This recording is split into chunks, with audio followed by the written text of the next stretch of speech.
Baller Nation, as well as HBCU Nation. This is Kelvin Rozier. And this is Marcus Green. Surprise, surprise. We are having a show today. Bryan Fulford is out on assignment. He's been working really hard all day today as part of the SWAC Media Day coverage. And he's going in some after hours. So we miss you, Bryan, but the show must go on. And of course, you saw how punctual we started today's show. That's because we got that Ace Coon Boom, my producer. No shade, Bryan, but my producer, Mel in the house. Thank you, Mel, for stepping in and stepping up to produce the show today. We appreciate you. Very much so. And so with that, we've got a guest coming on early today. Friend of the show, been on many times before, but NFL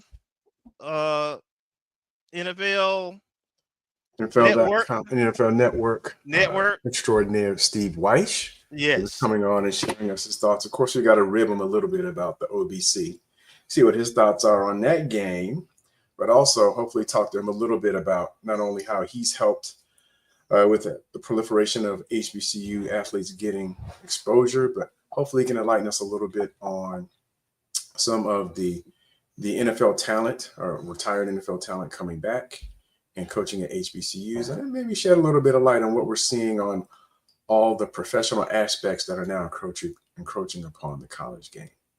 Absolutely. At the bottom of the hour and going into hour two, of course, we're going to talk about SWAC Media Days. There's quite a bit of information that came out from SWAC Media Days. We got the SWAC Network TV streaming that we're going to talk about. We have a predicted order of finish from the East and the West, and something interesting about that, again, Bethune-Cookman, I think, had the first place votes, and Valley, I think, had the first place votes. So someone around there still, I don't know if they're taking their duties seriously, but we'll talk about that. And we got some recruiting updates. We've added some players, and then the Swingman Classic. Me and Bryan was able to attend that in the ATL on Friday. Got a chance to talk with Coach Shoop and watch our Rattlers do their thing, man. They did a great job. And we have a Major League Baseball draft, 13th round. We'll talk about Mr. Popple also at the bottom of the hour and the top of the second hour. But with that, let's get our reads out the way real quick.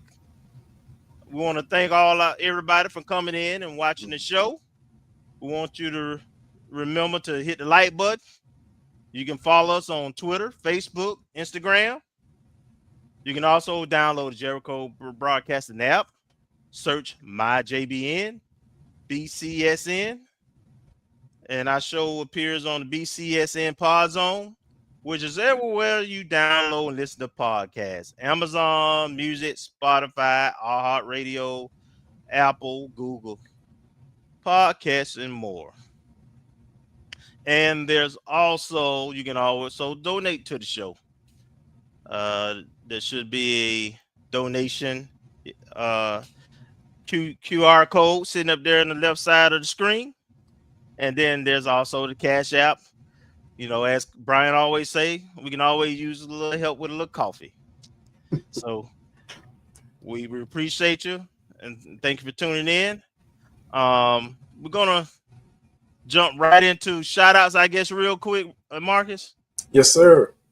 And first up, Melissa Wilson, straight out. Hi, Miss Melissa. And next up, of course, we have one of our hosts, Kelvin Rozier, jumping in, saying hello to everybody. Marvin Allen, welcome back. Kevin Bull Butler. What's up, Bull? Ashton Harris. What's up, Ash? Mr. Harris. Miss Meredith joining us, jumping in just before the 8 o'clock hour. JBN subscriber. And Jimmy Mack. I see Melissa got you this week, but I know Jimmy Mack's going to come back strong next week. But J Mack's in the building. B Starks. What's up, B Starks? JBN subscriber. Thank you. B Starks. Got Tony Mathers. Daha. And Chuck Hunt from some one of those states. Nashville, Tennessee. Oh, no, Monroe, Louisiana. What's up, Chuck? I saw Chuck jump on one of the other podcasts and giving in some wise insights. It was being unfaithful, huh? I see you, Chuck. And Tamara T jumping in. Hey, Miss Tamara. Hey, what's up, Tamara T? And Lil Baby jumping in. What's up, big Lil Baby? How's it going? All right. So, we thank everybody again for jumping in and watching the show. While we got what, a few minutes? Yeah, we do. Before our guest jumps in, and I'm just checking out, looking out for him. But overall, what are your thoughts so far? I know we're going to go in detail a little bit later. Oh, there's Mr. Austin, James Austin jumping in. But overall, did you get a chance to look at any of the coverage today from SWAC Media Day? I did. I watched the BCSN game time, and I watched a few of those interviews. And I tell you who stood out to me that I was very interested. The Mississippi Valley State contingent, right? The AD came on, the new AD, and also Coach Buckley. And I would tell you they talk that talk. Now they ain't scared. They did. I saw that clip. I was like, oh, getting a little, you're filling out their britches a little bit. Like, well, hey, you need to be confident. You go into a program where you're trying to change the culture, which is what they talked about.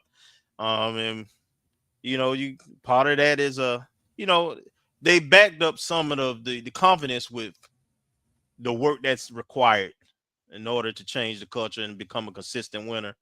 And they have a plan, and I'm interested to see in year one what kind of progress that they have. But I like it, man. I loved it. It only makes the conference more competitive. Absolutely, man. The more competitive the conference, the better chance we have multiple chances in terms of postseason play. For those who ain't playing in the Celebration Bowl, and there's opportunities to get an at large with the NCAA FCS playoffs.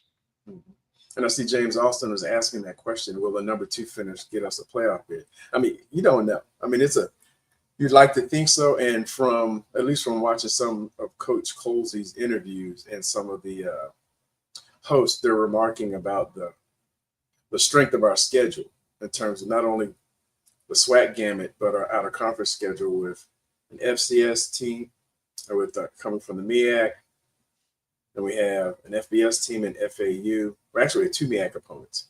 So 2 MEAC opponents, 2 FCS teams, 1 FBS group of 5, and then Albany State. And I believe, if I saw that correctly, I think they were voted the top team in the SIAC at the SIAC Media Days. They are the favorites to win the SIAC this year. I think they're returning like 19 players. I saw Quinn during the summer at an event, and I told him to take it easy for us. He can try to make it look good, but but he got to take one for the team. So I don't think he was listening to me, but so we got a pretty good gamut. Now, I don't recall Albany's record last year. I think they were in it. I thought they were in it up until maybe the last few weeks, but maybe a couple of years ago. Yeah, I'm thinking they were like 6-6. They were right there, in the middle of things. But and to answer James Austin's question, how a MEAC or a SWAC team gets into the conference, to the NCAA as an at-large, it's probably going to center around who you lose to. And you probably, with 12-game season, 8-3 is questionable. 9-2, you probably in, right? So for FAMU, what it would look like, you beat Central, you beat Howard out of conference. Central or Howard compete for the SWAC, on the MEAC championship. You play a respectable game against FAU, and then you lose to whoever win the East. If those are your only 2 losses and you beat other teams, chances are you you can get at large. Mhm. But 3 losses is tough. Yeah, and also there's things that are out of our control in terms of, well, 2 things out of our control. That would be the win-loss record of our opponents. You know, if you specifically look at the 2 teams from the MEAC, but then also we don't know what the other FCS conferences are going to look like. So if a conference has a down year, or if they have a really good year, you know, they've already shown a proclivity towards having multiple bids for different conferences. So depending on how strong other conferences are, may open up opportunities for us or not.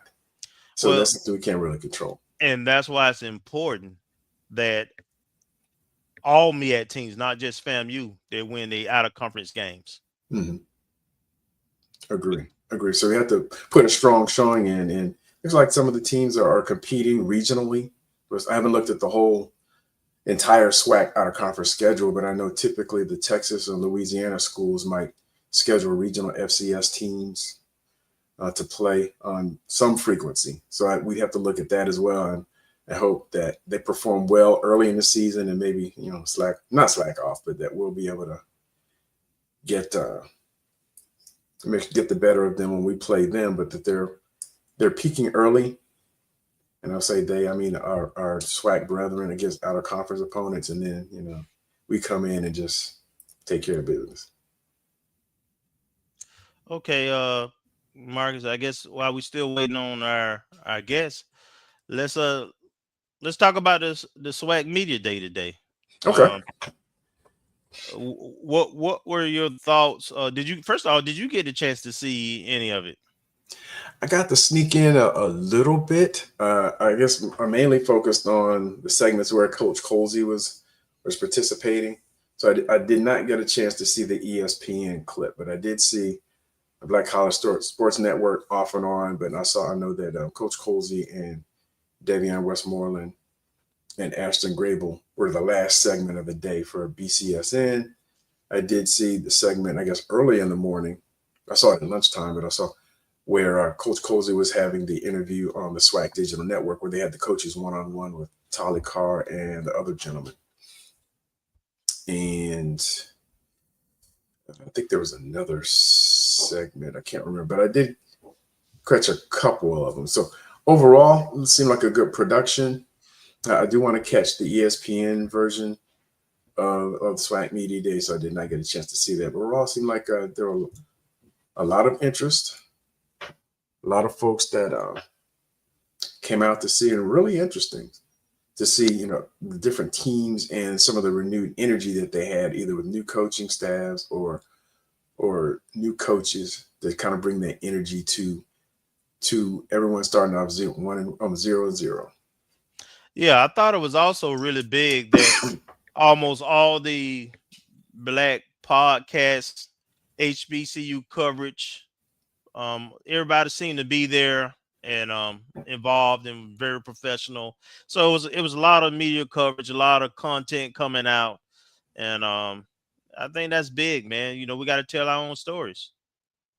Of course, and it seemed like we have plenty of outlets, from those that are team specific or school specific to those that cover the HBCU landscape, like, you know, some of the major outlets like BCSN, HBCU Game Day, and other folks coming through and making their presence felt and making contributions and talking to the coaches and helping to market our story. What did you think about the announcement by the SWAC? Oh my gosh. That was a bombshell. It looks like our guest has jumped in. Okay. But that was, I would say, maybe not a bombshell, but it was very good to see. Very good to see. Yeah, SWAC TV. We'll get into it later, but you know, I think it's really important. You know, you kind of control some of your content, some of your media, and from all accounts, man, it's put together really well. I know they've privatized it or outsourced, you know, the production of it, and have someone overseeing it who has experience in that field. So this probably be a good thing to kind of talk to our guest about too. Yes, most certainly. Yeah. Expertise in that area. And without further ado, we would like to introduce Mr. Steve Wyche, friend of the program. Welcome back, Mr. Wyche. Okay, you guys are being real kind out the gate. I know you're setting me up. I know I got some of this coming at me.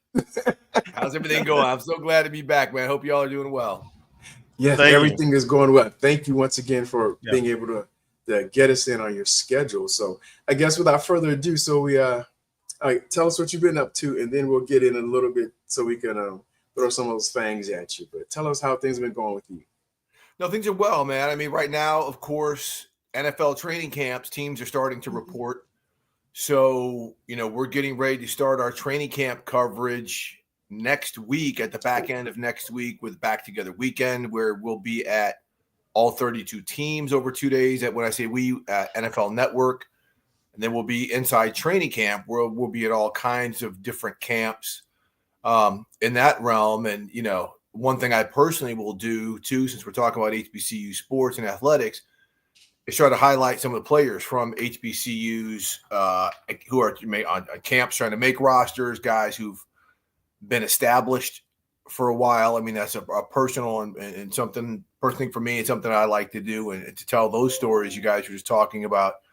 The black media telling its own stories. I've got a platform on a National Football League where I can help amplify that as well. So been doing that, been doing some studio work, and also, spending time with the grandkids. Got a new granddaughter and a 2-year-old grandson. So hanging out and spending time with them as well. Congratulations. I guess just to start off, just starting off with the black college football. Mm-hmm. I don't know the timing of it in terms of the end of training camp versus the beginning of college football, but there's a game in Miami between our alma maters that's coming up. Yeah. What have you been hearing from the Howard camp as it relates to the team? It's been pretty workmanlike. They had a lot of guys last year who left who were frontline players, guys like Kenny Gallup, players like that. But, they've taken some hits the past 2 years, but they feel pretty confident in terms of how they're going to fare in the MEAC, as they should. I mean, they've got some players.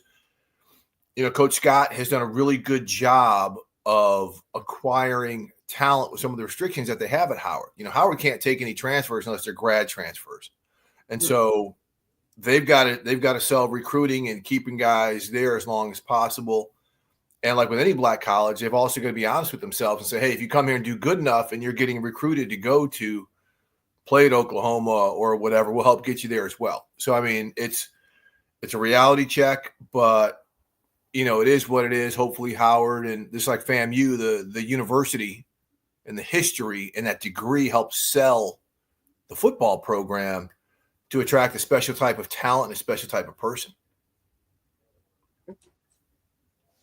If I could jump in, Kelvin, as a follow-up to that, I guess one of the storylines I wanted to talk to you about was as it relates to, I guess, the professionalization, I guess, NIL and things of that nature, but based on what you've seen or what you've observed, not only from the NFL perspective, but also being involved in the Black College Hall of Fame and interacting with players and helping some players with the NFL professional model, what have you seen or what do you expect in terms of the professionalization of college football and everything that's been coming down in the last year?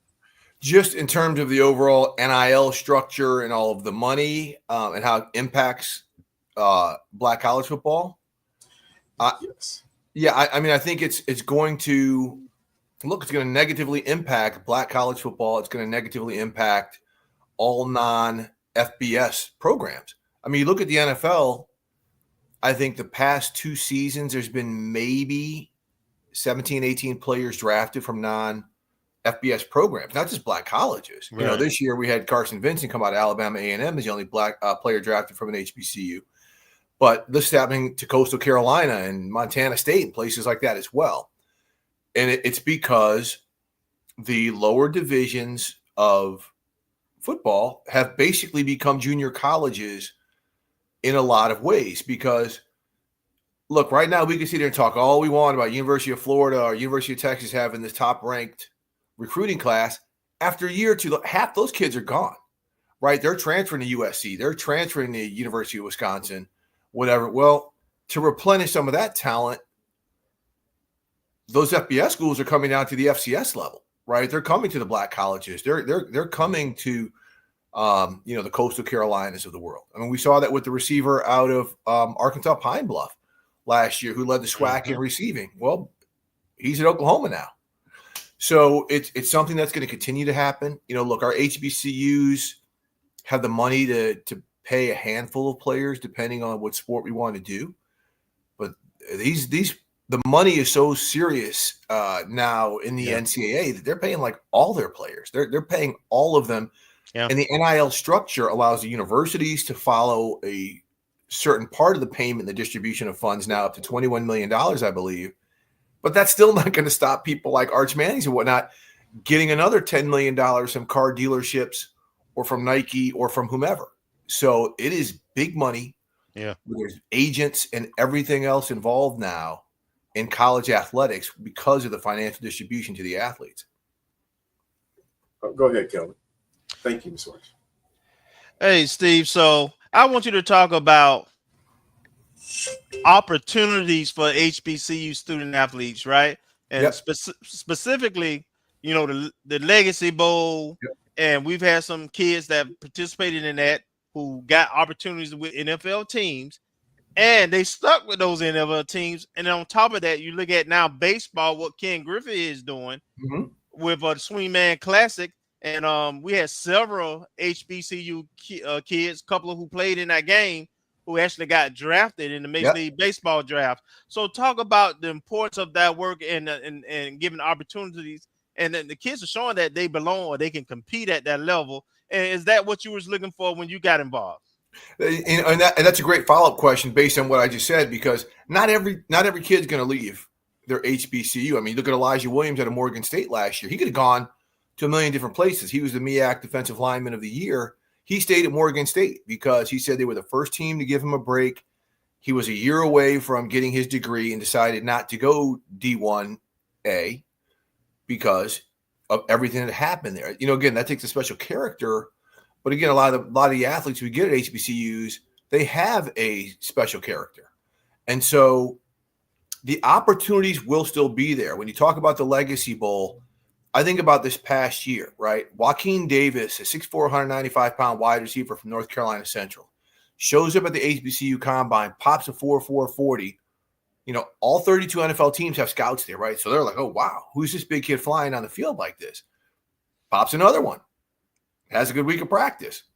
Doesn't get drafted, but within an hour of the draft ending, he's with the Denver Broncos, right? He's been with them all summer. So the opportunities are still going to be there. Now, are NFL teams going to be paying as much attention to them during the season or in the preseason?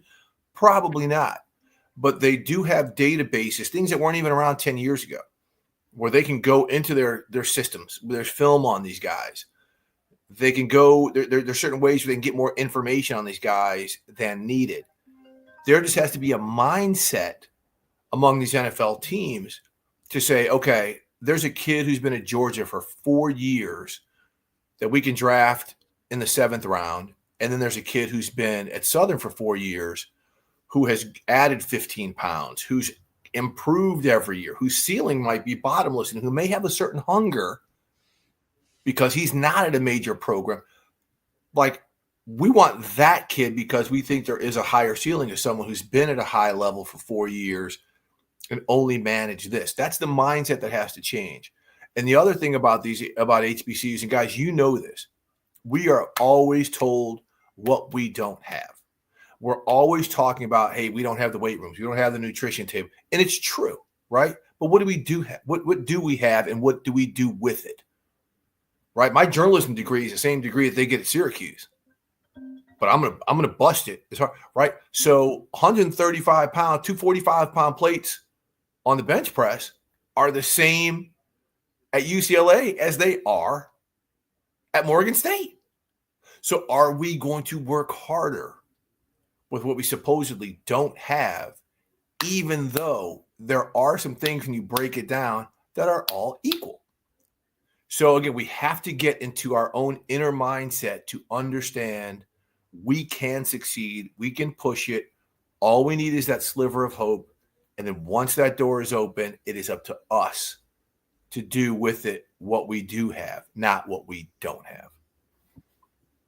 Thank you. Thank you. And actually, I want to follow up with what you were saying and kind of circle a little bit back to my original question in terms of the pro MO for college sports. We've seen some, I haven't seen it at the HBCU level just yet, but we've seen some Power 4 schools hire a general manager, either in football or in basketball, and adopted kind of a very professional sports-like structure in hiring that person and having someone that would fill the role of director of player personnel or something like that. Do you see that eventually trickling down to HBCUs and following that same model out of necessity just to make sure that we keep up? Or how far do you think it'll go?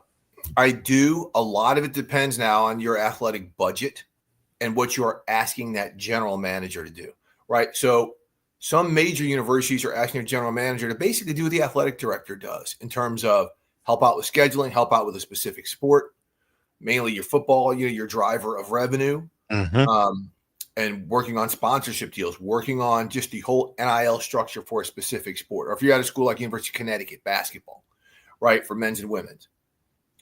Other universities are letting the athletic director handle all of the hands-on, scheduling, building stuff out for 4 years, TV deals, things like that. Whereas this general manager, and these are the real creative schools now, says, okay, we need to hire a department of social media, not to tweet and Instagram what's happening now, but when we're recruiting players, right? And this is interesting. I was at a conference with this year.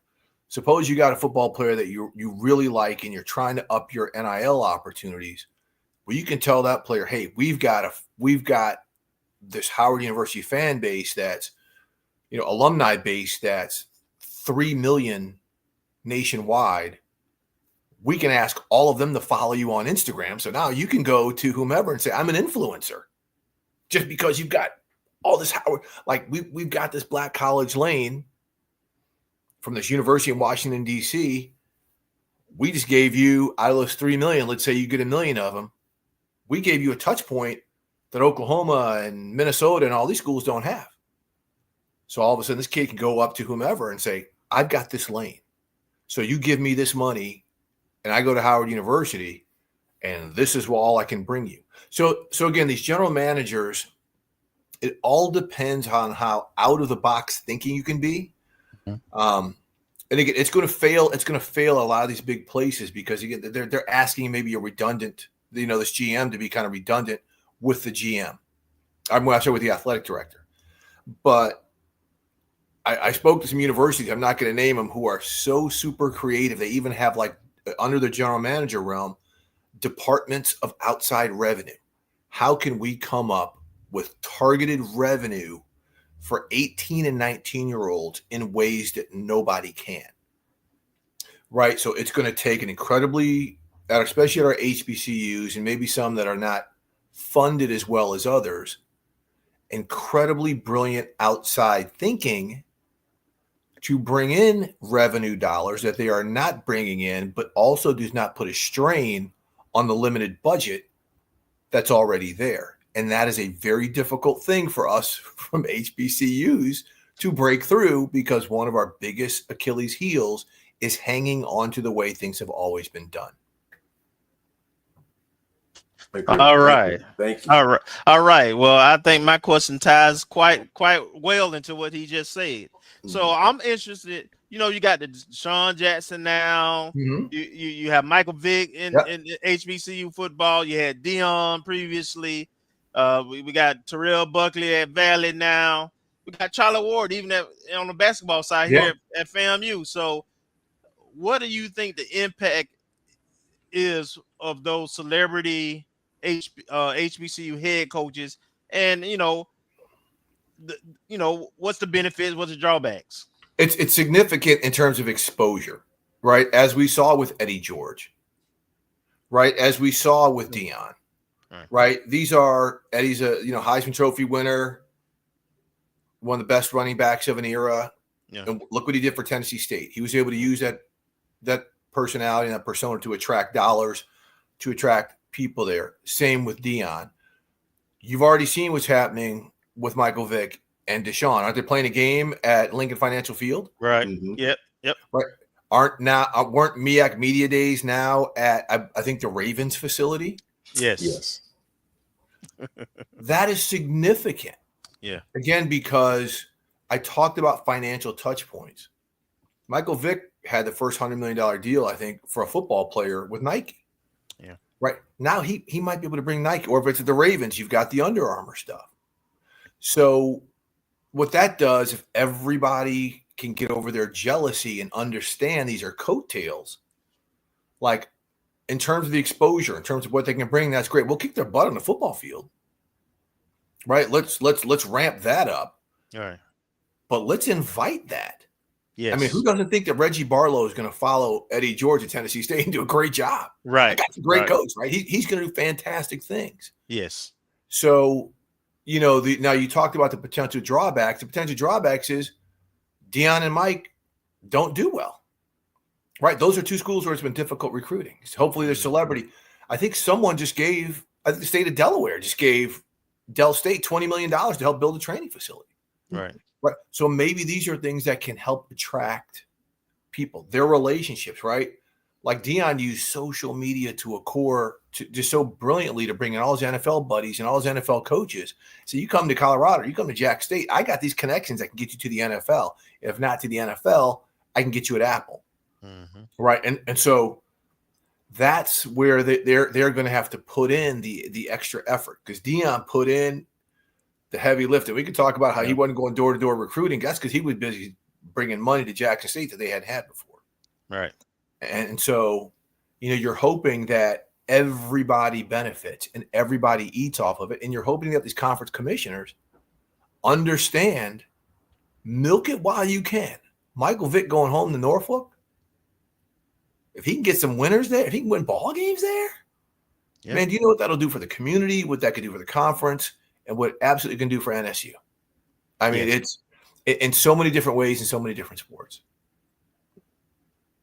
Just to follow up on that, a question: do you think Michael Vick, being a native of the Tidewater area, gives him, being the homeboy, gives him an advantage over Deshaun Jackson with his, upbringing? They both have some Philadelphia Eagles ties, but Deshaun, from what I recall, grew up in California, so he's grew up in LA. Yeah.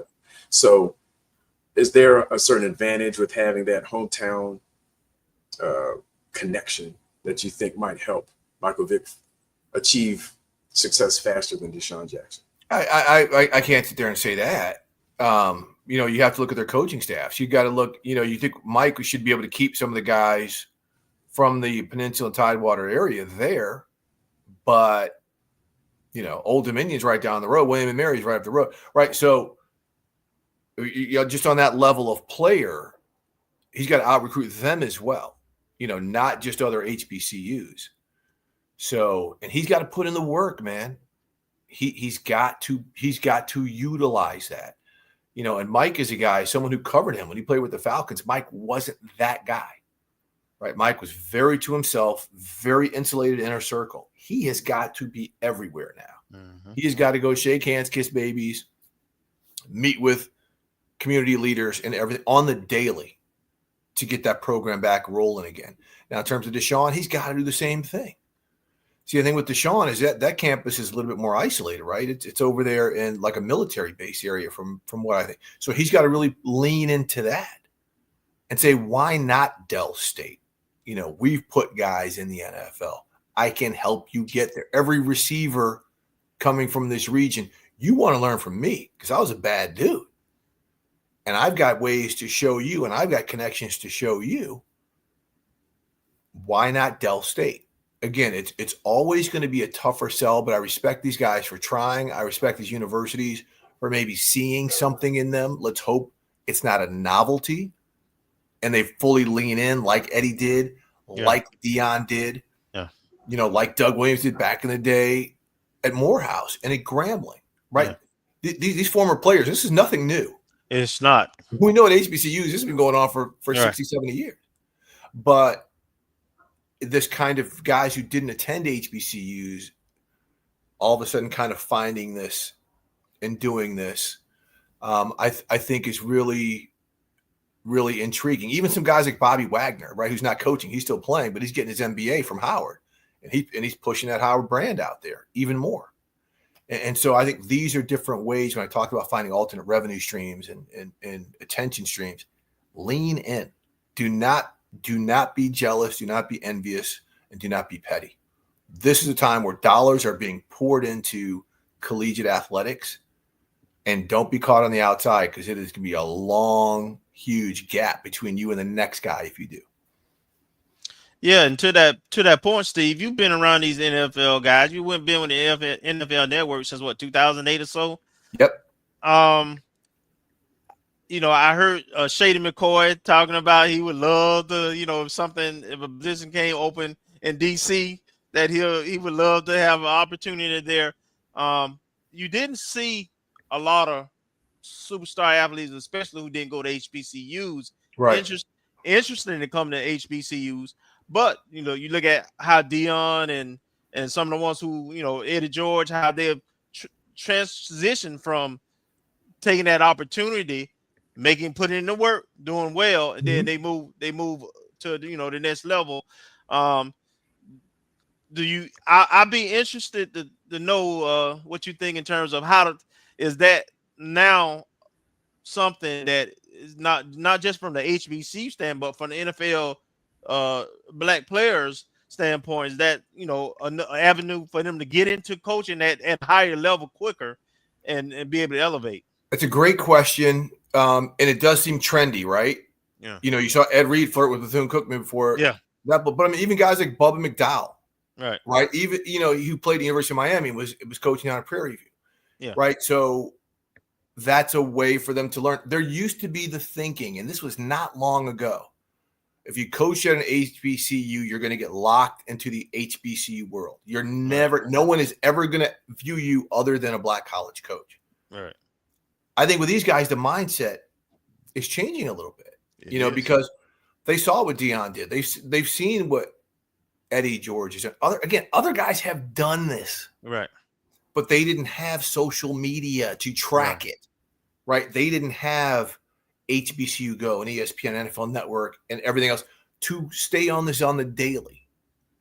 So this is intriguing to them. And, look, I was thinking about this the other day. The guy we have to credit for a lot of this goes back about 10 years, and that's Chris Paul, right? The basketball player, when he went back to Winston-Salem State, here's a Wake Forest grad, goes back to Winston-Salem State, gets his degree. Next thing you know, all the NBA players are coming in wearing HBCU gear. LeBron's got a shoe at FAMU. Right. MJ's branded at Howard and several other HBCUs. Yep. So it's all just, again, let's get creative. Let's see if guys want to do it. Hey, this is a way where I can leave the playing field in the NFL and go straight to being a head coach. Because a lot of these guys have played for great coaches, and they've got that bug, and they know how to build a staff and run a practice and do all that. They're going to get hit with a reality check. In a lot of different ways, right? You ain't living in Philly anymore. You're living in some place you've never set foot in. But I think what also helps is so many of these guys being younger, they can relate to some of these younger players, and I think that helps as well. But I think the one thing that I said that's really been shaken is no one's thinking if I go coach at a black college that I'll never ever be able to graduate to the level maybe they want to end up being at. Okay. And to that point, I guess one thing we've talked about on our show quite a bit, I think Kelvin was alluding to it, let's say, quote unquote, a launching pad type cradle of coaches mentality. And you mentioned creative athletic directors when it comes to the changing landscape financially.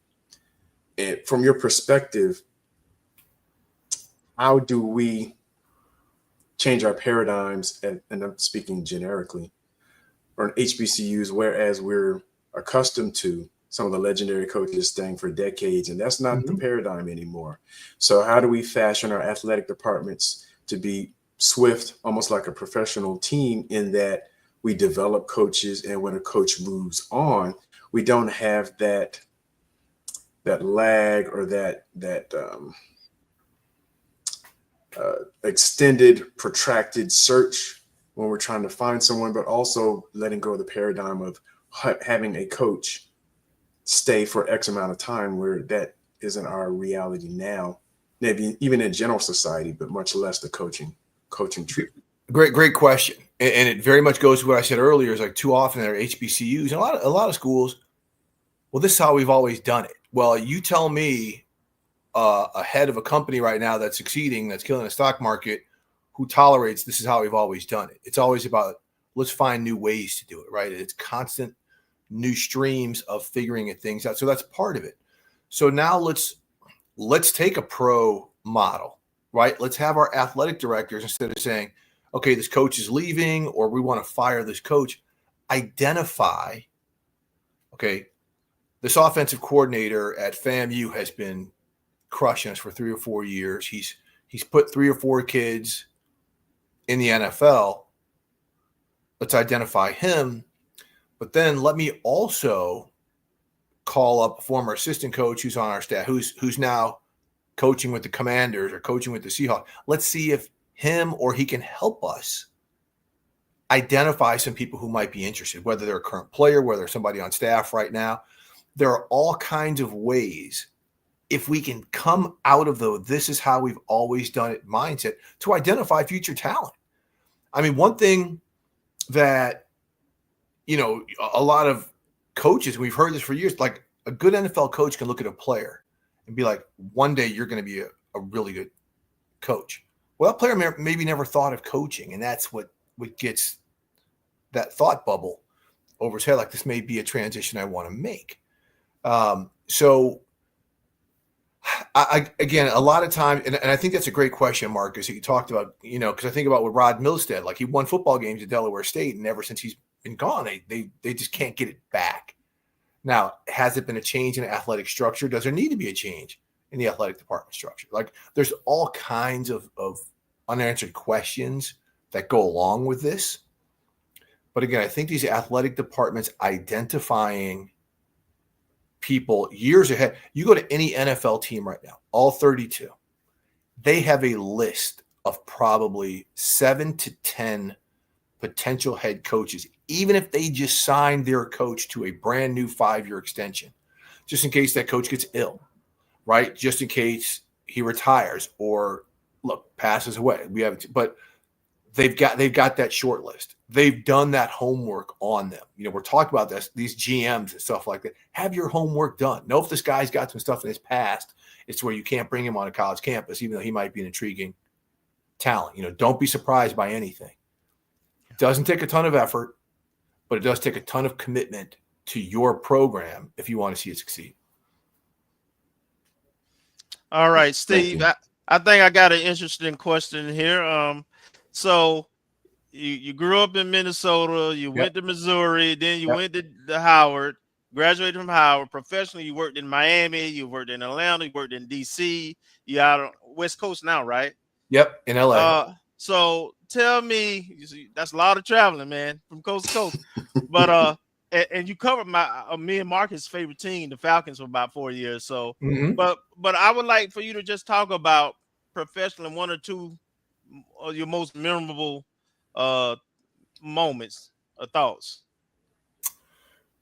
There's a lot of them, and a lot of them came from when I was, in print journalism. You know, you talked about the majority of those stops. I didn't do TV until I started doing the NFL Network, starting in 2008, where I was based in Atlanta for 4 years before coming to LA. But, you know, look, I used to cover pro boxing when I was down in Miami, and I was at the Tyson Holyfield fight, you know, where the first time when Evander beat him.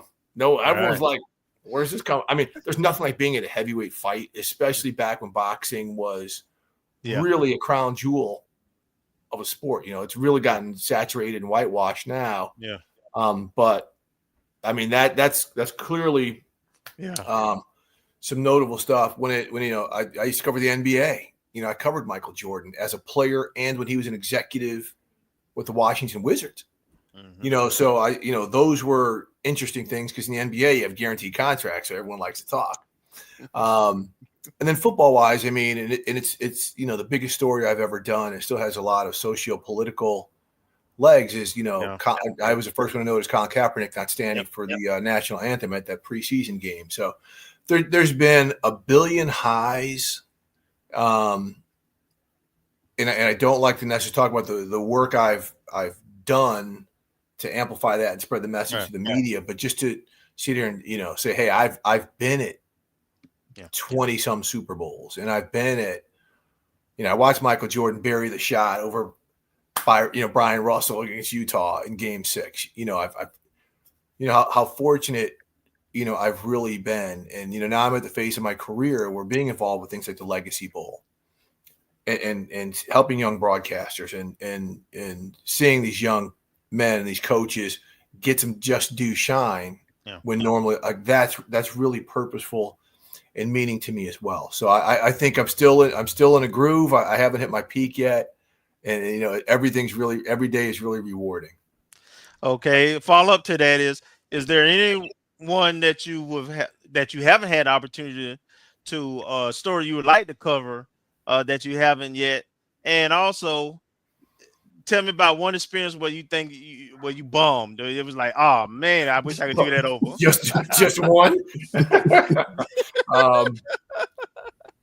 I think one thing that I probably would love to cover that I have not covered yet. This is a great question. I've never thought about this, but it would probably be, like a Olympic track and field. I don't want to cover anything else in the Olympics. I want to cover swimming. I want to cover gymnastics, but just track and field, some of those events, because those people have great stories to tell and things like that. Where I have just flopped, I've never really gotten smoked to like trying to, win a story or anything like that. But there's a lot of things I wish I would handled well or better. And one of them was one of the first big stories I ever did when I worked in Richmond, Virginia. They had a top basketball recruit named Kendrick Warren, one of the best players in the country. And someone just gave me a tip like, hey, I hear he's going to go to VCU. And this guy was getting recruited by Jerry Tarkanian, UNLV, and all the major programs. And so I called over to his high school. I was like, hey, can I come over and interview this kid? Well, as soon as I walk in the building, he just happens to be standing right there. And so I start talking to him. So I probably surprised him. He's a 16, 17-year-old kid. And I'm 23, 24. I probably surprised him. And he's telling me some stuff probably out of nerves and just like, what is this guy doing? I don't know this guy. Instead of being in a more controlled and understanding environment with his head coach right there and everything. So I have this big story. Yeah, Kendrick Warren commits to Virginia Commonwealth. And everyone's like, wow, and the college coach couldn't talk right then. It was a closed recruiting period. So I couldn't get that type of confirmation on the record, but I got it. I got it. Right. And I really put the young man in a bad spot because his recruiting was still wide open, and it was a different time. So that's one of the stories I've always been like, man, I really wish I would have handled that better. Yeah. All right, that's interesting. All right. Mr. Wyche, we do appreciate your time this evening. Been gracious to give us a little OT. I love this though. You guys are like really insightful questions. I mean, these are questions I don't get. These are questions I wish that, a lot of people understood and really would ask because they're very meaningful and they're very important. So I really appreciate what you guys are doing and letting your audience, really get a feel for your mission and your purpose, because I can tell it's really not about you. And I respect that. It is about something bigger. And I appreciate you guys letting me get a small slice of that pie tonight. Well, you're welcome to come back and get a slice anytime you want. Just holler at me. I'm here for you. Okay, just don't be calling me after the classic talking. I may be calling you guys after the Orange Blossom. But that was going to be my next question. Are you going to have a chance to partake in Miami? And if so, if I don't know where the preseason falls. If so, I don't know if I'll be coming, but I know Kelvin and Bryan will be down there.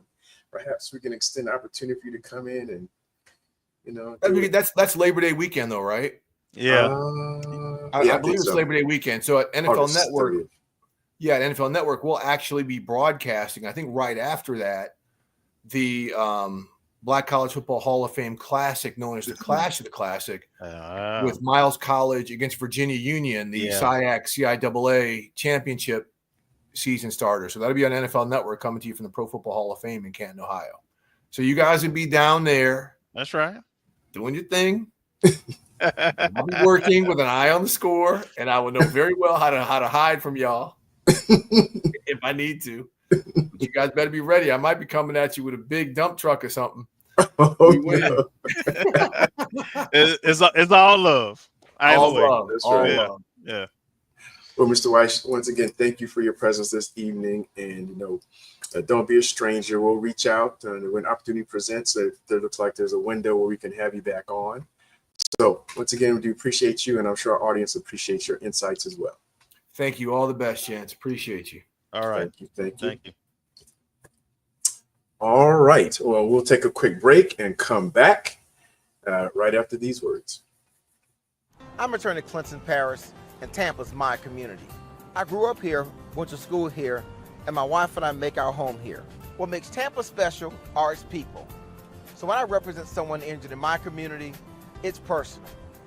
Call my office and speak to a real lawyer and not some referral service. I will fight the insurance companies to get the settlement that you deserve. At the law office of Clinton Paris, we take the pain out of being heard.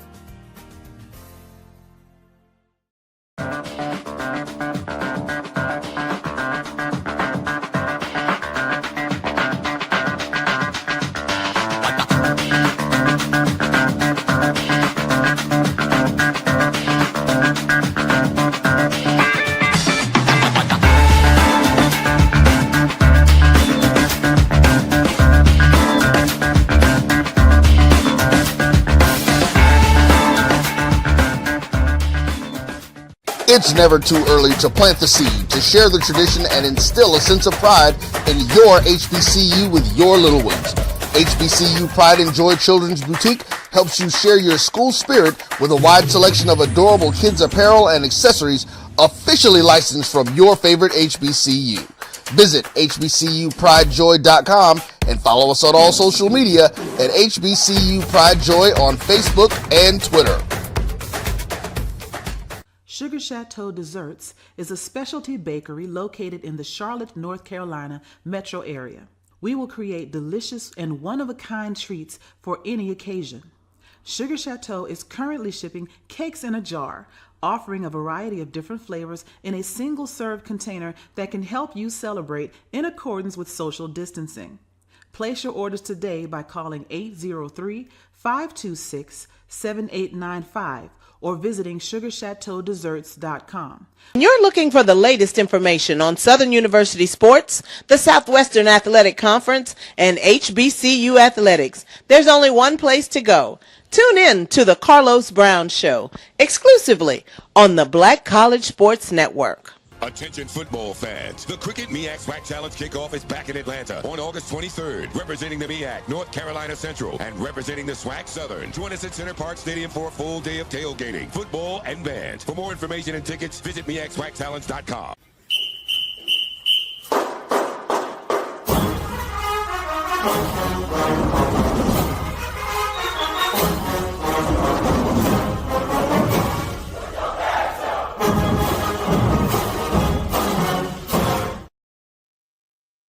Welcome back to the ONG Strike Zone. We have Kelvin Rozier and Marcus Green, and our brother Bryan Fulford's on assignment, holding it down for BCSN at game time at the SWAC Media Days. And let me just give a shout out to BCSN and the whole crew, Dr. Cavill and Carlos Brown and all of them was there. And also Fang Exchange was there.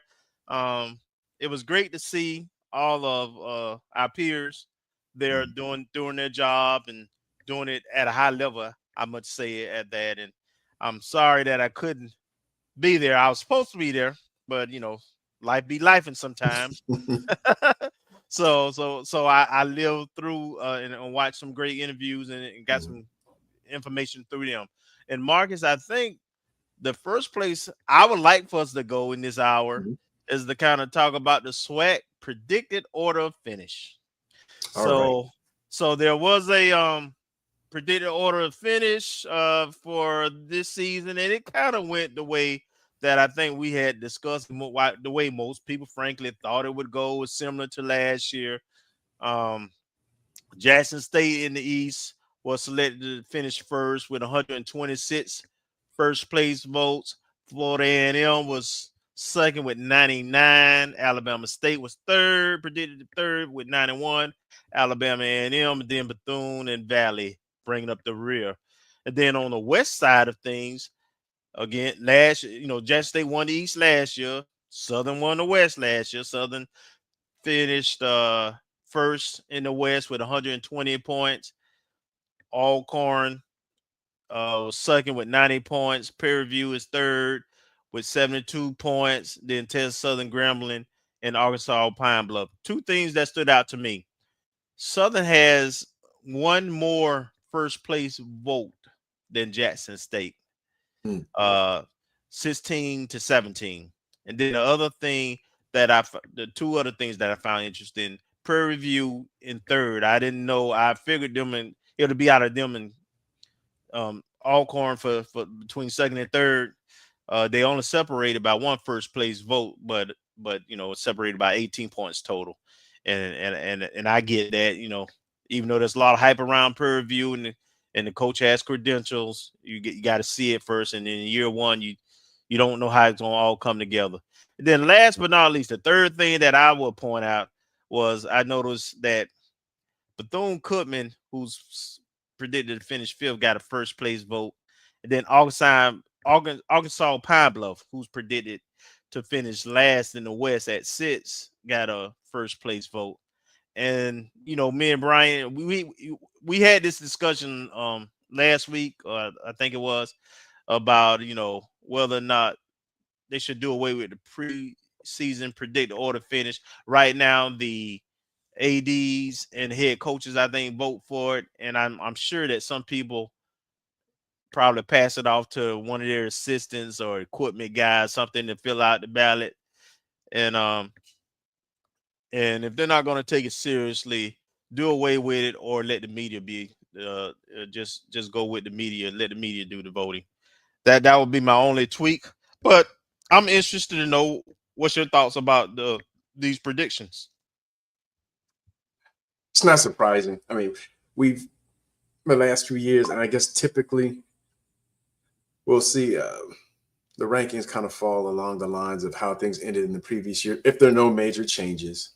And it looks like, on the west side, Southern's retooled. I guess they have a couple new quarterbacks, and maybe address some of the issues, whatever issues they discovered last year. And for the reigning champs to come back, I mean, they haven't lost a whole lot in terms of, and typically we're quarterback driven. So they have the starting quarterback returning. So that in and of itself kind of catapults them to number one in the Eastern Division, where you have the other two teams. We have a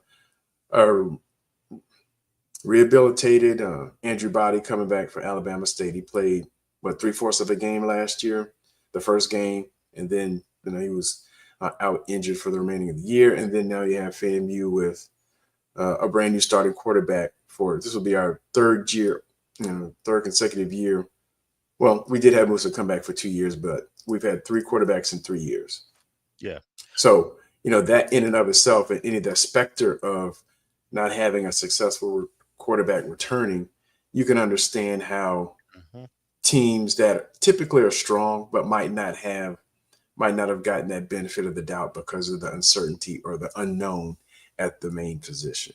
But overall, I wasn't really surprised at the top teams, or at least the top couple of teams, just based on performance last year.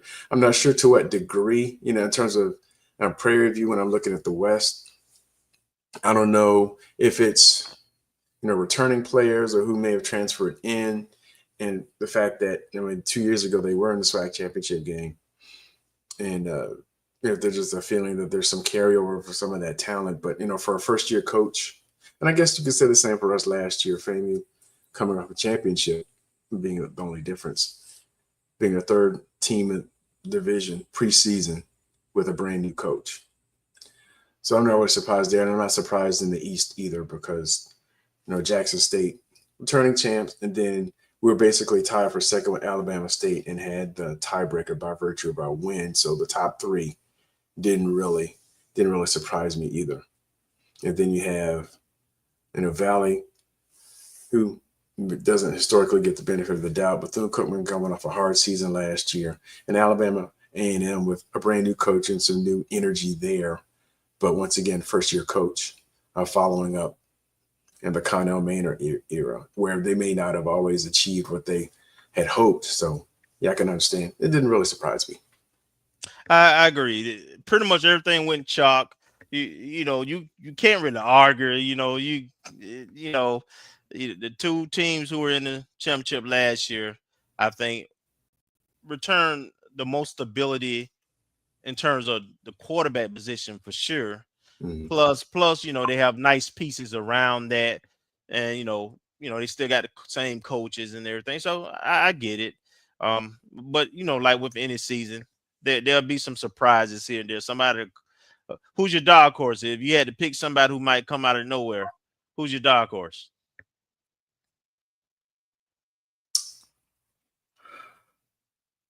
Overall or by division? Either one. I'm curious about Alabama A&M. Just because they do have a first-year coach, but he's engineered a couple of upsets over SWAC teams in the recent past, coming from Miles College. And I'm just curious, and correct me if I'm wrong, I can't remember where he ended up, but where did the quarterback for UAPB, did he end up at Alabama A&M or did he end up somewhere else? I thought he stayed in the conference. Yeah, he went to Alabama A&M. So you have an experienced quarterback who knows the league, and is it Mekhi Higgins? Is that? Mm-hmm. And I mean, he was tearing it up with UAPB. They weren't, and overall their record wasn't that great, but in terms of production between him and the wide receiver that ended up transferring to Oklahoma, so you have one piece of the puzzle there, that you have an experienced quarterback that may be in a new system, but can ball and knows the conference. Okay. So I'd say watch out for them. Okay. I know peer review is a popular pick for a lot of people, but I'm interested in Alabama State. If Andrew Body is healthy and they use him, because the first game against Central last year, they were platooning and they had the other guys starting, and all their production was when Body was in there. So if they all bought in with Body and he's healthy and he can stay healthy for the season, they can be very interesting. They can be a very interesting team and really throw a monkey wrench in the East, right? Especially if they don't drop off defensively, because they've been, I think the last 2 or 3 years, I know we dropped off, and we'll talk about that a little, maybe future show when we do our preview. Yeah. But Alabama State didn't drop off defensively. They just had some challenges with scoring or consistently scoring. But from a defensive standpoint, they've been top 10 FCS since we came in the league. Now the difference this year is they did lose their defense coordinator and a couple of position coaches. So we'll see if the production changes, and if they can make up for part of that on the offensive side of the ball. Now, the other thing that came out that I want to get into before we talk about the media deal is the all SWAC teams. And FAMU had 8 players named all SWAC, first and second team. Jacobian Morgan was named from Jackson State, the quarterback, was named Offensive Player of the Year. And Southern's Kelvin Givens was named the Defensive Preseason Player of the Year. And then on first team offense, FAMU has Thad Franklin, running back, offensive lineman Charles Davis, and offensive lineman Ashton Grable. And then on the first team defense, we had Davion Westmoreland, defensive end, linebacker Naron Jenkins, and defensive back TJ Huggins. So that's 6, 3 on offense, 3 on defense, first team all SWAC preseason. And then on the second team, the Rattlers were defensive lineman James Gardner Jr., as well as defensive back Jamil Sanders. Now, why I personally love this because our team is built for a championship run because we built in the trenches, right? Mhm. Yeah, we got offensive linemen returning, all SWAC performers. Then you got 2 defensive linemen who first and second team, all SWAC, and pretty much that whole group from the defensive line, front 7, coming back, along with some guys who set out last year. So there's a lot of potential depth as well as talent in those positions. But 8 Rattlers, first or second team, preseason all SWAC. What's your thoughts on that? I think it bodes well. And it's kind of I guess in alignment with some of the things I heard with Coach Colsey talked about today during some of his interviews. He mentioned, wanted to shore up the lines and that was going to be a key to winning the conference, but also that building back that talent. That there was something missing in terms of maybe the talent, but also the level of preparation. And I don't mean that from the coaching standpoint, but getting players in late, having folks come in and not having a full squad even for spring, and the differences he's seen this past year. And so I think having those 8 players and then the players who are returning, who may have come in last year, who did come back to FAMU, and understanding what the standards are and what the expectations are. I think that depth and that talent may not rival 2023 team, but I think it'll be close, or at least get us back to a standard what we're accustomed to. Because last year, the line play, at least on the defensive line, wasn't the standard we expected. We come to expect over the last 3 or 4 years. And that didn't agree. Overall, I don't see. Go ahead.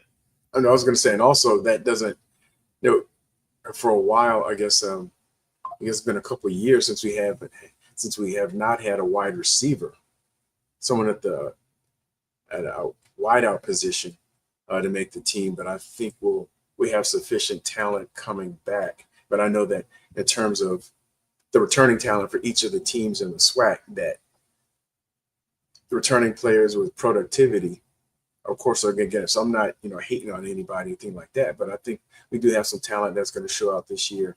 And we have a variety of talent. We have some big receivers. We have some speedsters. So I think it'll present an opportunity for Coach Burris to really open up the toolbox. Yeah, and I'll just add one other thing. We'll have a quarterback named, and the quarterback we'll have this year for the first time, I think, will be more of a real dual threat. So defense will have to scheme and play us a little different with that threat of quarterback being able to run. So I'm looking forward to how all that plays out. We'll get into FAMU roster. I know that the roster, is being updated and it's close to complete, but it's not there yet. But we'll get into the roster more in depth and have an article about that probably at the end of the month, right? So the next thing that came out of SWAC Media Days that is I'm very excited about is the new SWAC TV. Mm-hmm. Where they announced that essentially SWAC Digital has kind of been replaced, and they're going to actually have a SWAC TV channel, right? And I did some digging because the article, didn't say a whole lot, so I had to talk to some folks who in the know, and they dropped some really good information about this. So the SWAC has been actually working on this. This is something that it just didn't pop up from my sources. They've been working on it for a few years actually, and that they went to some media experts who work in the field and some companies to kind of talk about, Charles McClellan is pretty connected. He's active in the NCAA and so forth. You know, he was over the basketball committee for NCAA basketball. So he has some connections, and my understanding, you know, they took their time and they researched this thing and talk through it. And so this is something that's not relying on the schools, because the schools' resources and the equipment and so forth can be inconsistent. This is something where the SWAC as a provider, the SWAC chooses the games. They have a provider that will go out and do all the production for this, you know, and you'll be able to catch this. You can catch these games that are streamed on the services through Roku, Fire TV, Apple TV, Google Play, Android TV, as well as the website. So, you know, we talked about, you know, the need to have consistency and quality in watching events. This is not a football only platform. This will also include all the sports. But I'm looking at just the football lineup, and I see Albany State at Florida A&M on the lineup. As let me see, do we have all the games? Yeah, all the games that we have 8 games that are split between ESPN and HBCU Go.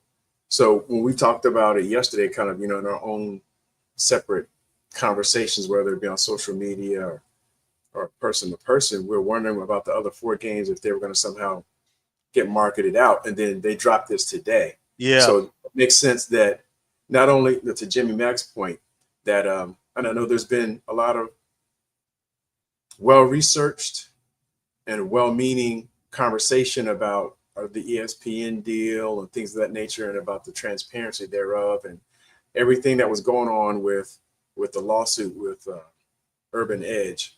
But I guess if they've been working on us for a few years, this kind of illuminates some of those happenings, and perhaps the stance that the commissioner was taking, and that I guess on behalf of the conference, or leading the conference, that they were taking, because they wanted to put their arms around the intellectual property that they hadn't already contracted out, and make sure that they had control of it, so they could market it as a package and reap those revenue dollars as it relates to advertising, things of that nature. And you know, I guess now, and I'm making a broad leap, but now it tends to make sense in terms of the approach that they were taking for the last couple of years as it relates to that.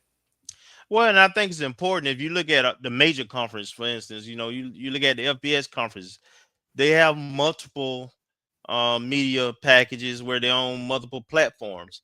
And important, and I think it's important for HBCUs and the SWAC in this case, specifically because when you have the ESPN and HBCU Go, you're not always the priority. And you have all this inventory that's available that people are interested in, content they want to see. You know, we talked about, you know, last year with baseball and basketball not being able to see, you know, or the softball, and you know, not being able to see games, you know, and championship, at least at the championship games, right? So this way, the SWAC is able to control or prioritize their inventory for all sports, number one, that are not a part of those other platforms. And then this is another revenue opportunity, right? Now, the beautiful thing about this, and I think is absolutely the right choice, and like they did a research, so I trust, you know what they're doing with this is that the access is free, right? So the revenue side is coming from the sponsors and the marketing and selling of advertisement. And you know, when this is year one, you're building the platform, you want to have people to come watch your content, number one. And also, you know, you want people to be able to have access, and you got to, you know, make sure that all, you know, everything I you know, is professional and all the bugs are worked out. Because, you know, I would tell you, not everybody knows, when you travel to some of these stadiums, and especially some of these isolated areas, you know, that's why I thought it was really important that they outsource it with a production company, because you don't have, all the hookups and the and the things you need on site from the school. So that's why to have a self-contained production that comes to the site, and that's their only priority, is to broadcast and produce this content. I think it's big, man. It's really huge, man, and I'm excited to see it. And so we knew that the HBCU goal and the ESPN lineup for FAMU, and then the rest of our games are going to be a part of SWAC TV. And the other thing that I did catch, Commissioner McClellan's interview with, I think it was with Bryan and everyone. So it was on the VCN on like Game Time. One thing that stuck out to me that he said when he was announcing this, so he was like, "Yeah, I'd want to be able to watch 1984 Mississippi Valley versus Alcorn, on that." So what that says to me, and I know that we've talked about it in the past, and I've even been a patron of it. I know there's a couple of folks who have YouTube channels with classic HBCU games. But what that spoke to me when he said that was that they wanted to put their arms around the historical intellectual property and make sure that it's not, that there's some benefit to the conference as it relates to that intellectual property. And it kind of ties into something that we also talked about before in some instances where the colleges or athletic departments haven't always historically been good about managing and protecting their intellectual property or trademarks or award marks or things of that nature. And I guess one case in point for us is the Orange Blossom Classic. But the SWAC looks like, in terms of its digital property, in terms of the athletics, the games that they don't already have contractually obligated to other networks, they're going to put their arms around and make sure that they manage that and reap revenue from it. All right. And the last thing we'll go over before we go take our last break, is we'll talk about the actual participants for FAMU that in the media day. So offensive lineman Ashton Grable, defensive end Davion Westmoreland, and head coach James Colsey were the participants for FAMU, and just kind of talk about what what they talked about and what you got from this SWAC media day from them.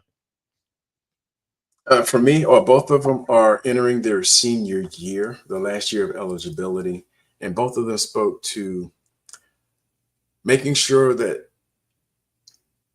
they put in their maximum effort in order to get back to the mountaintop. I think Ashton Grable was here on that 2023 team. I think that was his first year with the team, coming in as a transfer, I believe, from Jacksonville State in Alabama. Davion Westmoreland came in last year. So he didn't experience the trophy euphoria as it relates to the Celebration Bowl, but I'm sure he's well aware of it, walking through the field house and seeing all the trophies and everything. But they really spoke to the seriousness that they're taking. And they mentioned, when I saw the interview with the BCSN, they mentioned they thought they may have slipped back a little bit in terms of complacency, perhaps coming off the high of the championship, at least for Ashton Grable, or perhaps Davion Westmoreland, sensing that a teeny bit, maybe during the course of the season. So I think they're coming back with a renewed focus. And Coach Colsey mentioned that he wasn't trying to send a message as it relates to the players that he brought. He said he brought two players that he thought were well deserving senior players. But if you have an offensive lineman who's all conference, goes like 6'3", 6'4", and then you got a defensive lineman, about the same, there's probably a little intimidation factor there too. So I don't know necessarily a coach, saying they deserve it, and I'm not doubting that. And they both are on the preseason team, and it helps when you're like 6 foot plus and got some stature about you to kind of reemphasize what this team is going to be about. Marcus, when I was watching the interview, one of the things that hit me that I thought about was that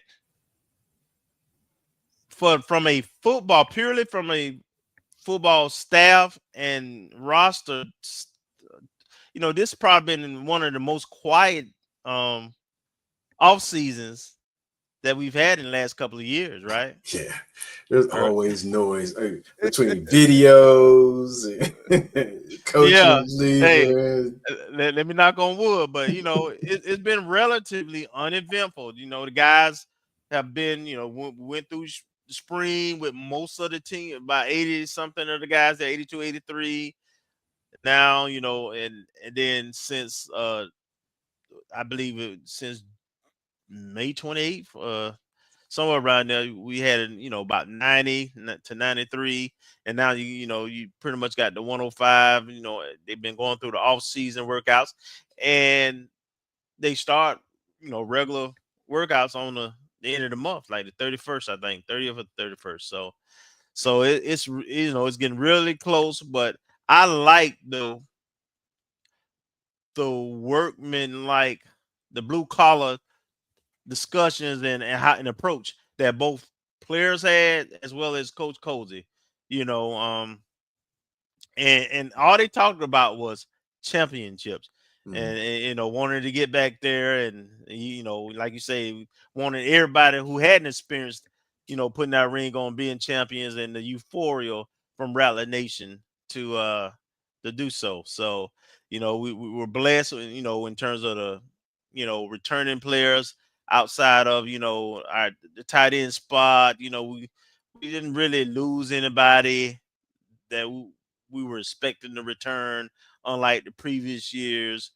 And that says something about I believe about what the guys feel about the staff that they're working with too, not just the family. We know family has a great has a culture, and it's contagious, right? Once you get bit by it, but I think the guys feel really good about their team, their brothers, their coaching staff, and I like it like this, right? The business, because they have talent, and I think we ain't predicted second for nothing. All right, people know we got talent, maybe more than what they don't know, right? But the tone of this team is the way was where it should be, right? They just put in the work, man, and chop wood every day, get 1% better every day, and then when we get to the season, we'll be where we want to be. The other thing, and I saw somebody mention it earlier, that Coach Cozy mentioned that I thought was pretty big. He announced that he was announced the starting quarterback sooner than he did last year. He won't go to like the week of or the week before.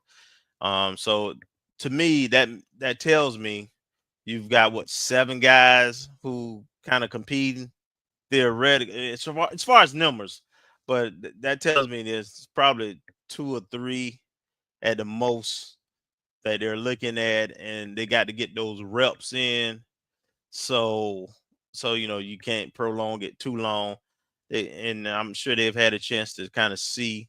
And he did mention, I think, 2 or 3 names, and that's where it's going to be, I believe, in those 3 names. So, but man, football season is almost here. I'm very excited about it. You got anything else to add? No, I think it was a good representation of the school. The 2 players are there, and Coach Colsey. I still haven't seen the ESPN one, so I'm going to try to catch his interview with Jay Walker. But I did get a chance to catch all the other interviews and even the questions that were asked during the open media session. It's the Zoom session that each of the coaches had. So got a chance to kind of hear some consistent messaging there, but also some very good questions asked on the media side.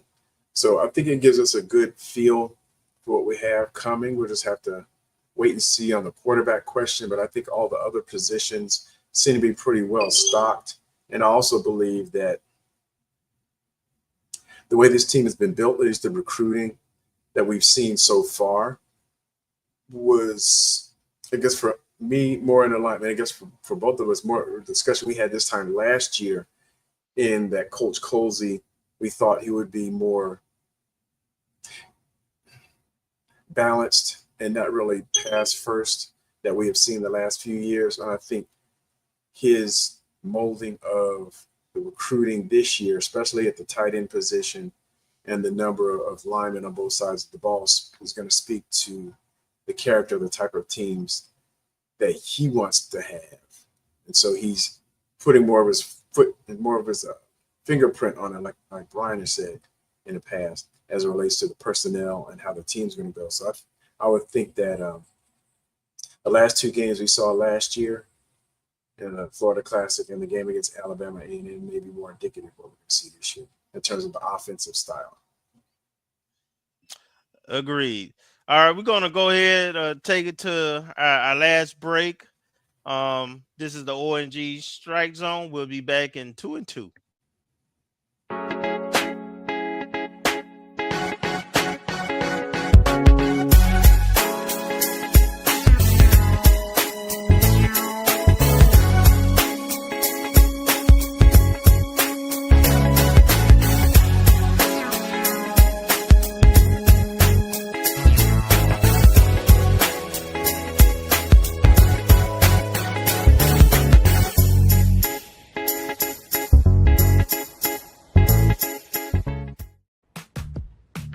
Nope. Nope. Come on, him. Ooh, I like him.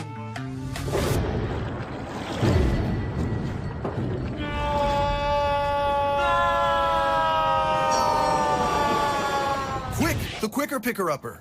Bounty picks up messes quicker, and each sheet is 2 times more absorbent, so you can use less. He's an 8. He's a 9. Bounty, the quicker picker-upper. This is Ryan Fulford. AD Drew and I are co-hosts of the BCSN Sports Wrap. We talk about all things related to HBCU athletics. From the games, teams, coaches, and fan interest stories, we cover it all. You can find our shows on Facebook at BCSN Sports Wrap, YouTube at MyJBN Online, and everywhere you listen to podcasts like Anchor, Spotify, Google, and Apple Podcasts. You can also find the show on the Jericho Broadcast Network's app. Make sure to download. We look forward to you joining the conversation and being a part of the show. This is the Dean of the College of HBCU Sports, Kenyatta Cavill of Dr. Cavill's Inside the HBCU Sports Lab with Mike Washington and Charles Bishop. Come mix it up in the lab where the course lecture is in session every Tuesday from 6 o'clock p.m. Central Standard Time on Facebook Live, YouTube Spreaker, or the BCSN app. As we discuss all things about the HBCU sports culture, including exploring the week that was in the sporting HBCU diaspora, as well as the upcoming week of HBCU sports. With me, the Dean, the College of HBCU Sports, on Dr. Cavill's Inside the HBCU Sports Lab with Mike Washington and Charles Bishop. Course lecture dismissed. Football fans, HBCU football is back in the ATL with the Cricket MEAC SWAC Challenge Kickoff. Representing the MEAC, North Carolina Central, and representing the SWAC, Southern, Eagles, Jaguars, the Marching Sound Machine, the Human Jukebox. The kickoff trophy is up for grabs, and bragging rights are on the line. The rivalry is real. Bring the family and join us pre-game for the fun-filled Coca-Cola fan experience, including band jamborees, food, activations, and fellowship. For tickets and information, visit MEACSWACChallenge.com.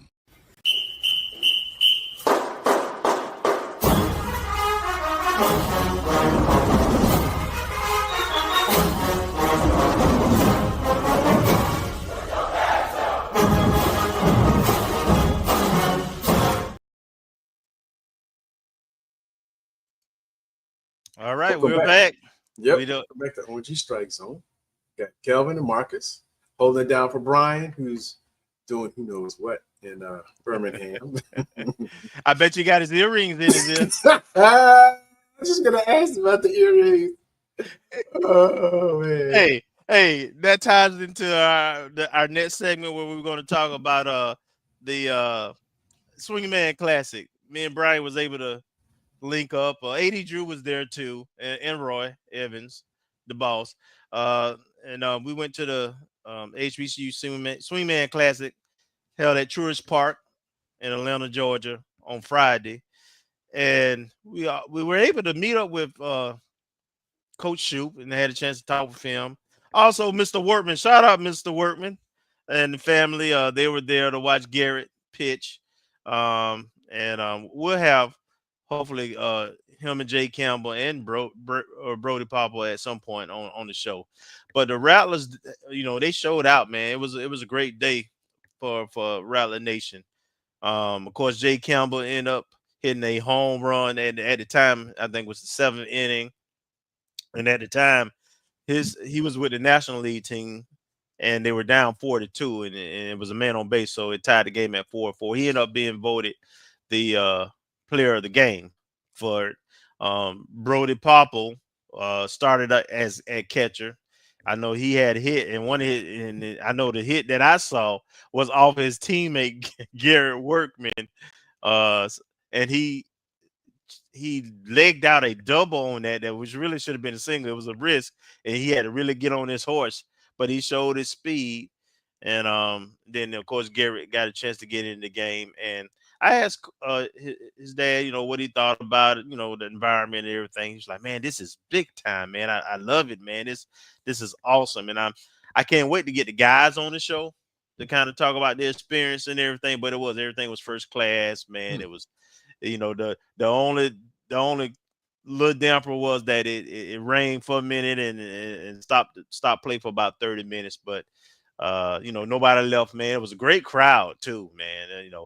The lower level was pretty much full from end to end, and people enjoyed themselves. So I enjoyed the experience. I was glad to see the players do well. I don't know. Did you get a chance to watch it, and what was your thoughts? I did not get a chance to watch. I did see highlights on social media. So, I'm pleased that the Rattlers showed out, but also, as you mentioned before, in terms of HBCU players getting exposure. And then, seeing some of the fruit of that labor this week. I guess it was Wednesday when they had the MLB draft. No, it wasn't Wednesday. Today's Wednesday. I think this was Monday, one day earlier this week, where you see, I think there are 4 HBCU players who were drafted at some point during the MLB draft, seeing the manifestation of all the hard work that they put in. So that was pleasing. And also the crowd turnout, I believe I saw something where it was maybe at least 20,000 in attendance. And so now you're exposing in a major league ballpark, thanks to Ken Griffey Jr. And to your point earlier, now in the 3 major sports, we have either all-star games or some type of showcase game for HBCUs. In football, I think basketball with Chris Paul's annual game or tournament, and then also the Swingman Classic. But it was good to see 20,000 people, and I don't know to what degree, all of them or many of them were HBCU graduates. It could be, or it could just be the casual fan, and now they're being able to lay eyes on some of the prospects and talent that is being developed at HBCUs on the baseball end. So now we have an opportunity to expose a brand new audience via a Hall of Fame baseball player and in a Major League Baseball park, and Major League executives that lay eyes on the talent that we've been cultivating and developing within the HBCU space. It was definitely the HBCU crowd, even though it was some diverse crowd, with some non-HBCU folks there too, but it was a strong presence of the HBCU crowd. They had the Atlanta All-Star Band. I think it's a collection of high school students, I think, that played and, gave the HBCU sound and flavor to the game also. The DJ was really good. He did a good job with old school, new school, keeping the crowd involved. And they had the cam going when it was raining, the fan cam going. So people had fun with that. So, yeah, it was a really cool, good experience. And yes, Melissa, I did find a hat, and I got us all the brethren hats. I didn't know that Bryan was a Braves fan, though. Oh, okay. Yeah, he's actually in baseball a Braves fan. I didn't know that. That's interesting. Well, I guess in Indianapolis, I would have thought he may have been aligned with one of the Midwestern teams like the St. Louis Cardinals or the Chicago Cubs, just based on proximity. But I guess he grew up a Braves fan or became a Braves fan. I'm thinking he probably became one. He probably was a Cardinals fan, growing up. But the other reason why I would say that is really important that Quinn Griffin is doing this is Brody Popple got drafted. He was the first HBCU player to get drafted this year, and he got drafted in the 13th round by the San Francisco Giants. Mm-hmm. He was projected to get. I was told he was projected to get drafted somewhere between 10 and 15, so he hit it right in that middle sweet spot. And I mean, he has that talent. I am convinced he's going to be FAMU's next major leaguer. He's versatile. He plays catcher, but he's played in the outfield. He has speed. He hits for power. He hits for average. He does a lot of things well. Super smart kid but the other reason why it was important, we talked with Steve about exposure, but the other part of that is you got to remember Workman and Jay Campbell are freshmen. So for them to have this experience, to see one of their teammates actually get drafted, in the second day of the Major League Baseball draft from the program, Mm-hmm. It lets them know that they can stay right where they at. And they hometown boys anyway, Tallahassee, they put on for the city, and then still, go and pursue their dreams at the next level. So I agree. I think it was really big from that standpoint. I agree. And that was one of the things that was in the back of my mind was like, I'm glad they're participating, but I hope nobody's scouting out, looking at our true freshmen, trying stop jinxing us now. Yeah, but I'm glad that they did get the exposure. And to your point, I mean, it's very, it'll put a mark in their mind that, hey, one of my teammates got drafted from FAMU, and I don't have to go anywhere. I don't have to go somewhere the grass theoretically could be greener in order to realize my dreams. Right. Absolutely. So, I know we're getting short on time, and our producer, she is tight. She run a tight ship, right? So, Marcus, I want to see if you can get into the updates of recruiting. I will see if we can put this out. Yes. Look, I know you guys went over it last week. I am sharing I think I'm sharing my screen. I don't know. I know all right. So I'm not I always get mixed up when I put it on full screen PowerPoint or share it. So I'm not even going to do that. I'm just going to leave it in the native. So a lot of the things you guys went over last week, even though Bryan did say I left off someone from track, but I did not. The person was there was one slide up above, but I'll go. The only new additions that I've seen in the last week or so, and I'm going to skip down.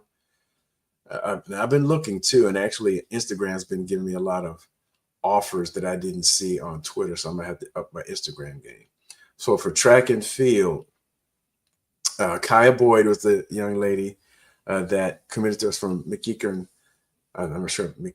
High School in Atlanta. And I did have the slide already here. So Bryan, got to give me my props. So, but you guys reviewed Kirsten Clark coming over from Miles College, and talked about Zakira Snow coming over from Indian Hills Community College. The two new ones that I happen to find on Instagram, so I know I'm going to have to up my game there. Traquan Francis, and he committed, I think, when was the 11th? Friday? Thursday, Friday of last week. So I saw his commitment last week, and it was, luckily, I just happened to jump on and type something in, and two came up. So Traquan Francis on the men's side, he's a class of 2022 from Westgate High School in New Iberia, Louisiana. And he was at Indian Hills Community College out in Iowa and in McNeese State last year. And he comes with some accolades as a high school prep, and also as part of Indian Hills team that won the 4x800 relay, won a gold there for the outdoor, and also won a silver last year after leaving Indian Hills Community College, and went to McNeese, and he won silver for the outdoor in the should be 800 meter, not 880 millimeter. So I'll get that corrected. But he had a lot of accolades. I was running out of room, so I didn't put them all there. So he's committed to FAMU men's track.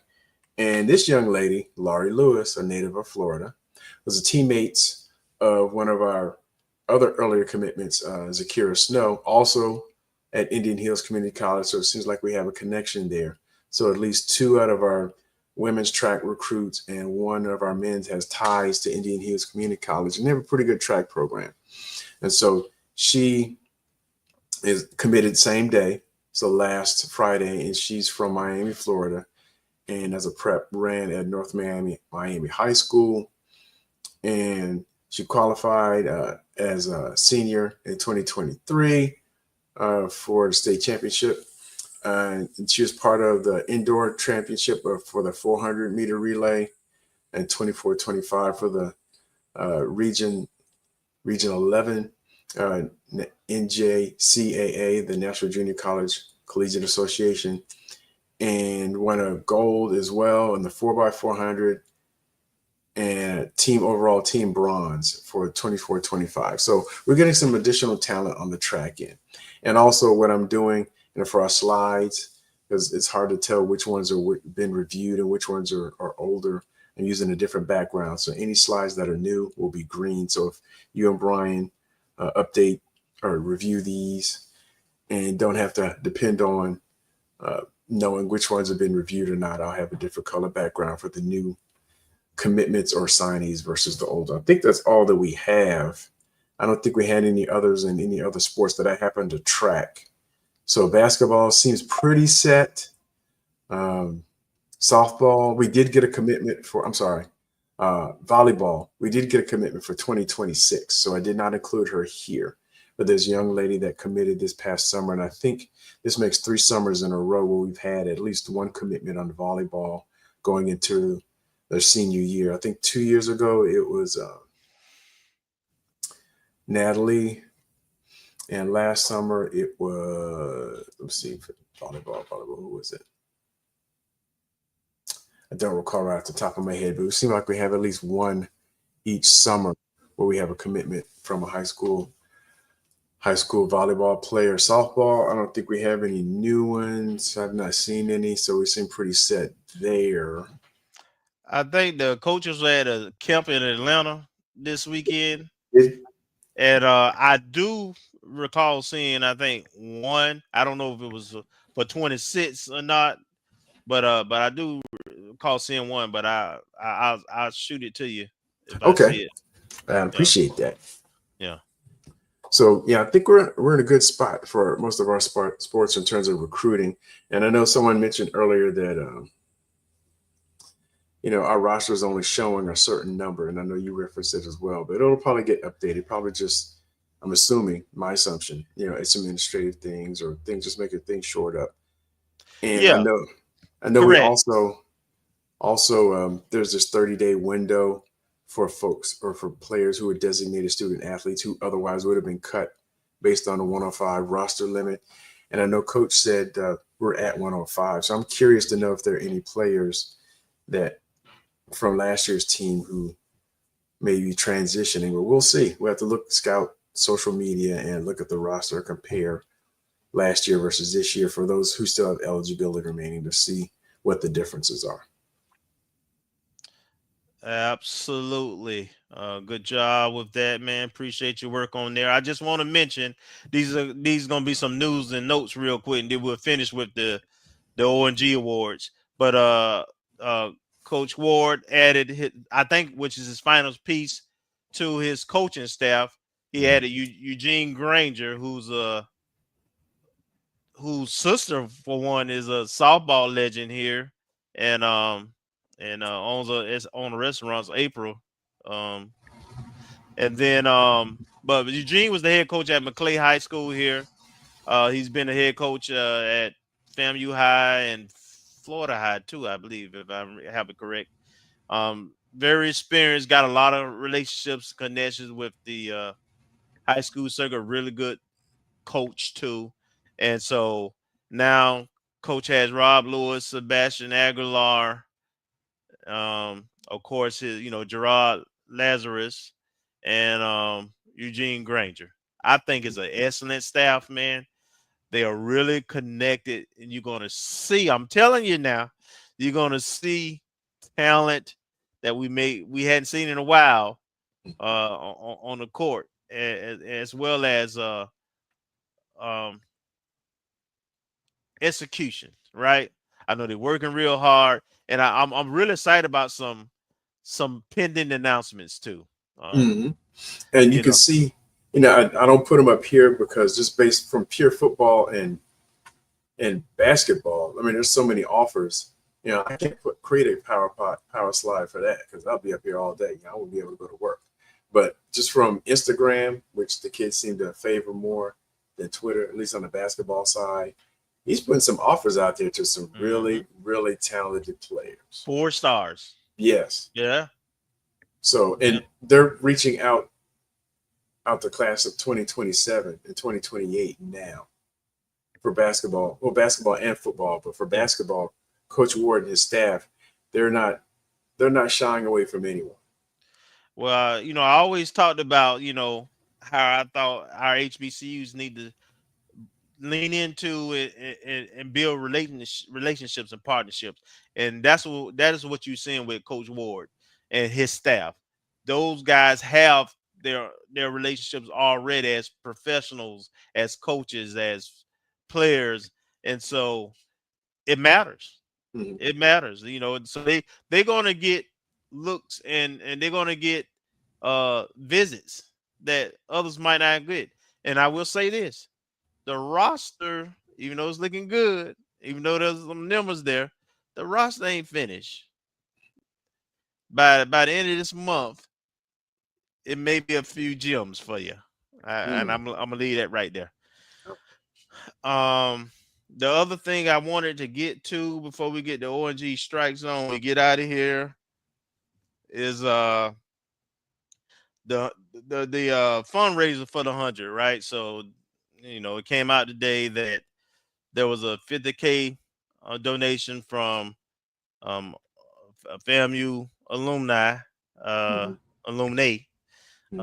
Sharon Ledman Hicks, who donated $50K to the Marching 100, and to help out with covering some costs, scholarships, etc. for the incomparable Marching 100. And I think I saw some uniforms or jumpsuits or some gear, some shoes too.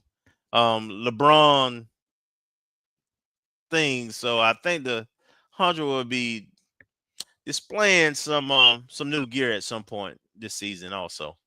And they just finished, let me add also, they just finished the band camp this weekend at hundreds, like they always do, of students there from all over the country and outside of and international. So very successful camp, and I look forward to them having a good year. You got any input on that?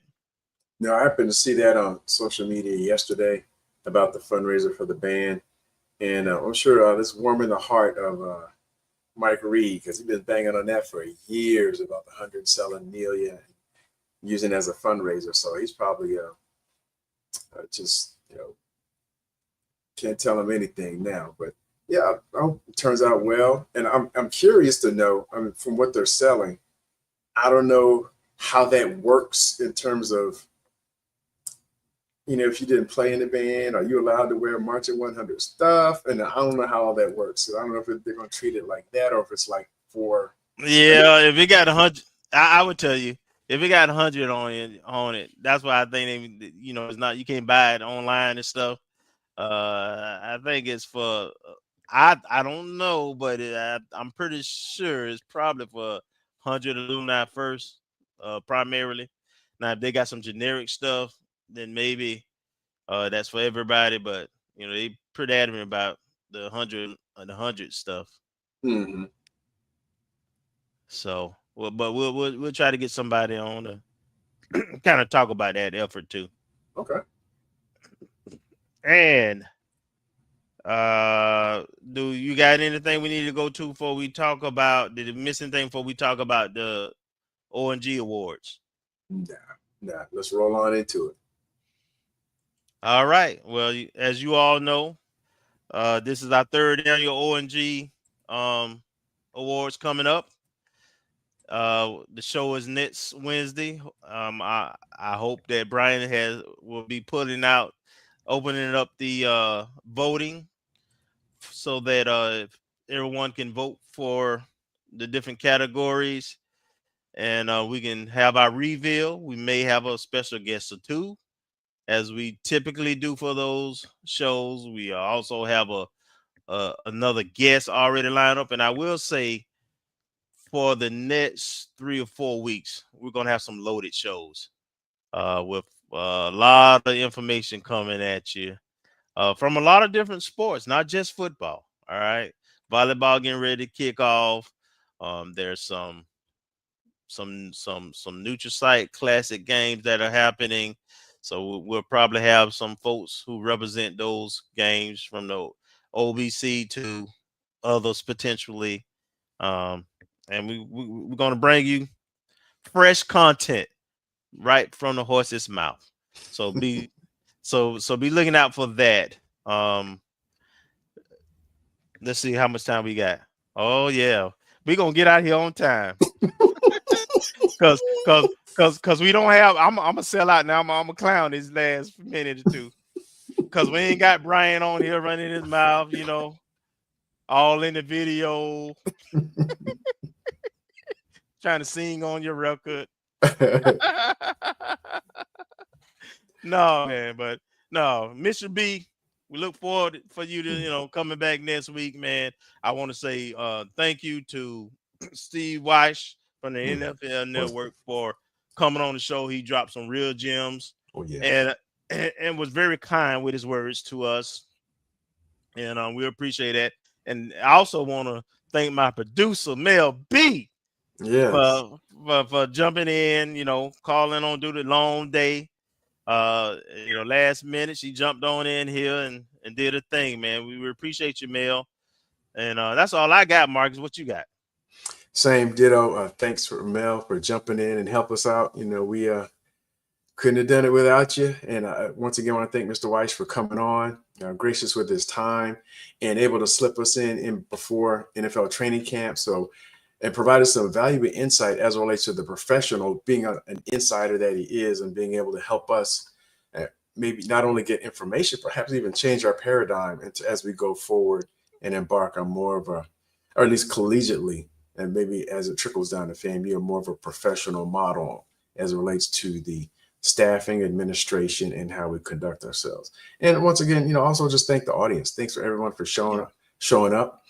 Coming in, jumping in. I know there was a lot of content going on today from beginning to end in terms of SWAC Media Day, all the announcements and everything else. But we do appreciate everyone coming in the audience, your consistency, your support, and just helping us to lift up Mother FAMU. EA, stop talking about our co-host like that. We can talk about him, but you can't talk about him, EA. He's a good Christian man.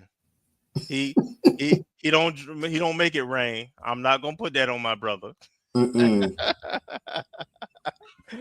Anyway, man, we appreciate y'all. Thank you. Look out for us next week. Look out for the O&G awards coming out. Should be active sometime this week. Make sure you go vote. Thank you for your support. Peace, love, and happiness. Remember, the Rattlers will strike, and strike again. We out.